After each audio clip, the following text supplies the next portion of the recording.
एक बड़ा सुंदर दृष्टांत है, बड़ी सुंदर सत्य घटना है। एक नदी के तट पर एक महात्मा रहा करते थे, झोंपड़ी में। बड़ी सुंदर झोंपड़ी, छोटी सी झोंपड़ी थी। वृद्ध महात्मा थे। महात्मा की झोंपड़ी में अहर्निश 24 घंटे संकीर्तन होता था। इतनी छोटी झोंपड़ी थी कि यदि बैठकर के संकीर्तन हो तो 2 लोग बैठ सकते हैं, 4 लोग आ जाएं तो खड़े होकर के कीर्तन करना पड़ेगा, और यदि लेटने की जरूरत हो तो एक ही व्यक्ति लेट सकता है। इतनी जगह बस। ठाकुर जी भी है, ढोल भी है, मृदंग भी है, पखावज भी है, कीर्तन होता। अहर्निश कीर्तन की ध्वनि होती, हरे कृष्ण कृष्ण कृष्ण हरे हरे, हरे राम राम राम हरे हरे। महात्मा की झोंपड़ी के पास में ही एक वैश्या की झोंपड़ी थी।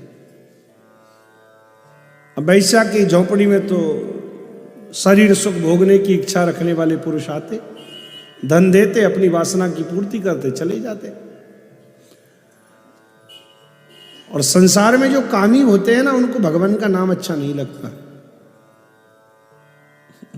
गोस्वामी जी कहते, तुलसी पिछले पाप सो हरि चर्चा न सुहाय, जैसे ज्वर के बेग सो भोजन की रुचि जाए।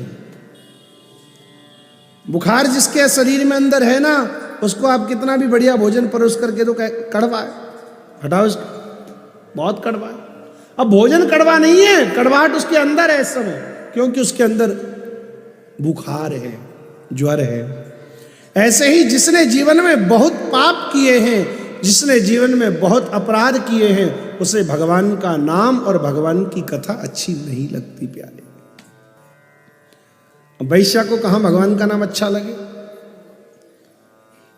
वैश्या ने अपने चाहने वाले पुरुषों को कहा, देखो ऐसा करो, तुम यदि मुझसे प्रेम करते हो तो इस महात्मा की झोंपड़ी में आग लगा दो।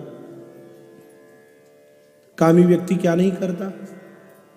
कामातुराणाम न भयम न लज्जा। कामी व्यक्ति को न तो भय है किसी का, न किसी की शर्म है।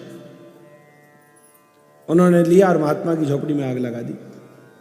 अब महाराज, महात्मा की झोंपड़ी जली। महात्मा की झोंपड़ी जली तो महात्मा जी को मालूम पड़ा। महात्मा जी ने उठाया अपने ठाकुर जी को, अपने मृदंग को, अपने संकीर्तन की सब अपने बोरिया बिस्तर उठाए और आकर के बाहर वृक्ष के नीचे रखा सबको, फिर नाचने लगे। हरे कृष्ण कृष्ण कृष्ण हरे हरे। गांव के लोग इकट्ठे हुए। गांव के लोगों ने आकर के महात्मा को कहा, महात्मा तुम्हारी झोंपड़ी जल गई, घर जल गया तुम्हारा, तुम नाच रहे हो। महात्मा जी बोले, भैया बहुत दिन से सोच रहे हो कन्हैया के लिए नई झोंपड़ी बनाऊं, अवसर नहीं मिल रहे हो, जल गई, कोई बात नहीं, कल नई बना लेंगे।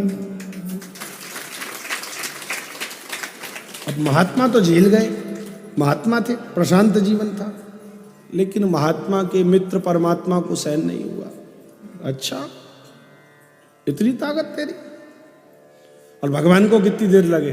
भगवान ने वायुदेव को कहा, पवन, उल्टा बहने लगा। वायु पूरब में बह रहा था, पश्चिम की तरफ बहने लगा। उधर ही बहने लगा जिधर वैश्या की झोंपड़ी थी।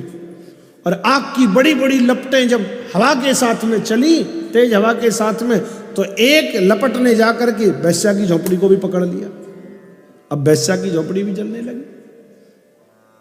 वैश्या की झोंपड़ी जली तो जहां दर्द है पेट में वो बोल पड़ता। वैश्या चिल्लाने लगी, बनते हैं महात्मा, संत कहते हैं अपने आप को, साधु कहते हैं, मेरी झोंपड़ी जला दी। महात्मा बोले, हमने तेरी झोंपड़ी नहीं जलाई। वैश्या बोली, मैंने भी तुम्हारी झोंपड़ी नहीं जलाई। अपने आप को गल दिया मुंह से। महात्मा फिर भी बड़े संतुष्ट रहे, कहने लगे, अरे बहन देख, तू मुझसे क्यों व्यर्थ में झगड़ा करती है, तेरा मेरा कोई झगड़ा है ही नहीं, हम तुम आपस में व्यर्थ में झगड़ रहे हैं, ये तो यार से यार की लड़ाई है। तेरे चाहने वालों ने मेरी झोंपड़ी में आग लगा दी, तो मेरे चाहने वालों ने तेरी झोंपड़ी में आग लगा दी। ये तो यारों से यारों का झगड़ा, हम क्यों बीच में चक्कर में पड़े। प्रेमियों का प्रेमियों से झगड़ा, लड़ने दो उनको। इसे कहते हैं प्रशांत जीवन। परिस्थितियां कैसी भी क्यों ना आ जाएं, लेकिन ऐसे महात्माओं को क्रोध आता ही नहीं। तेरी शरण में आया हूँ। ओ प्रभु तेरी शरण